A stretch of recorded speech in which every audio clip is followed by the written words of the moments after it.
Rio de Janeiro, one of the most iconic cities in the world, bustling with more than 6 million people.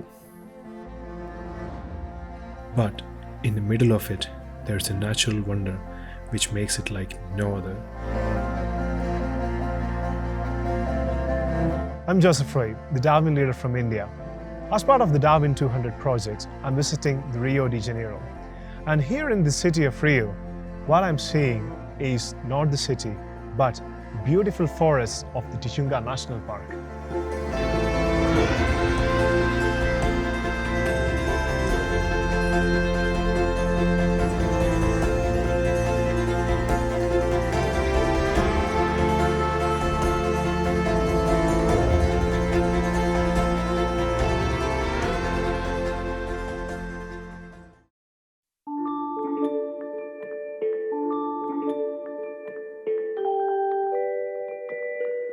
The Tijuca National Park is a neotropical rainforest that is situated in Rio de Janeiro. Once part of the Atlantic rainforest, now it has become an isolated patch due to the urban sprawl.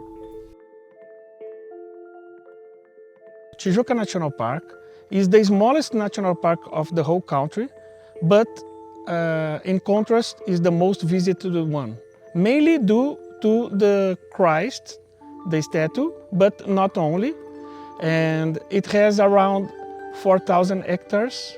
It's situated in Rio de Janeiro city and represents a real important Atlantic forest remnant for the city.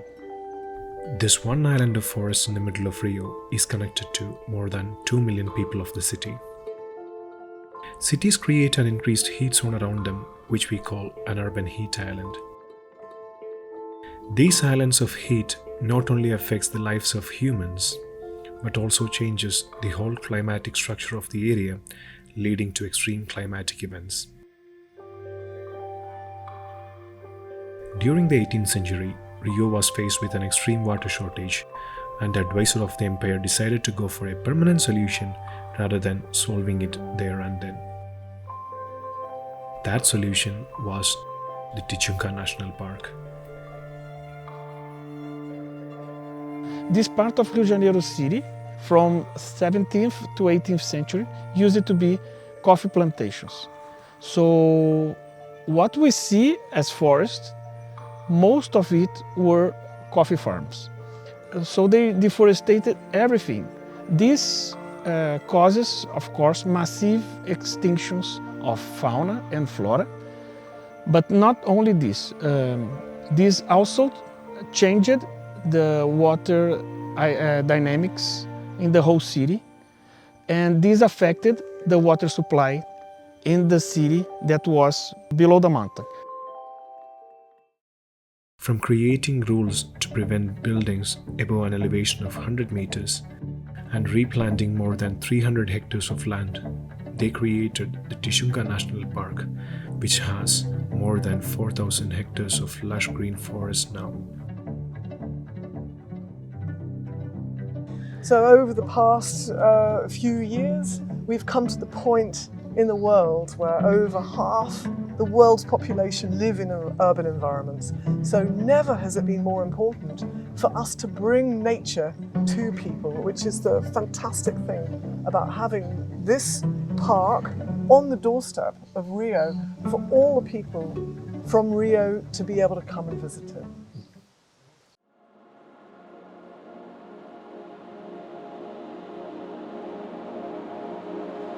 Atlantic forest biome was the most occupied biome in the whole country because the Portuguese started their colonization by the coastal part of the country. Nowadays we have 80% of the remnants has less than 50 hectares. So most of them are really small, and they are islands of forest surrounded by agriculture or urban matrix. And this causes massive defaunation in those areas. So nowadays we have some forests that have no fauna inside, or at least the biggest fauna is missing.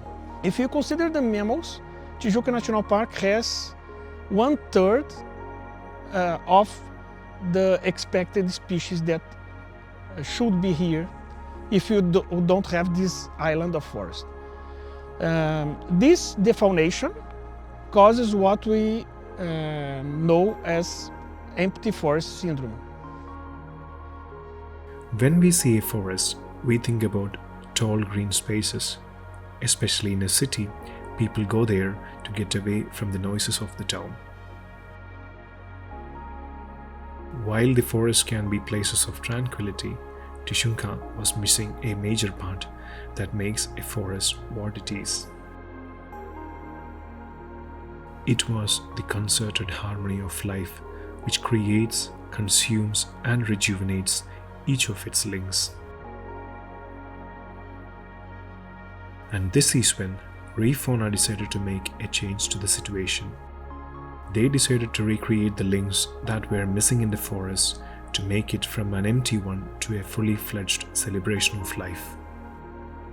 Brazilian tapir, blue and yellow macaw, Red humped agouti, yellow-footed tortoise, brown howler monkey. In the next episode, we will see how this mission is evolving and making the Tijuca National Park a thriving urban forest ecosystem.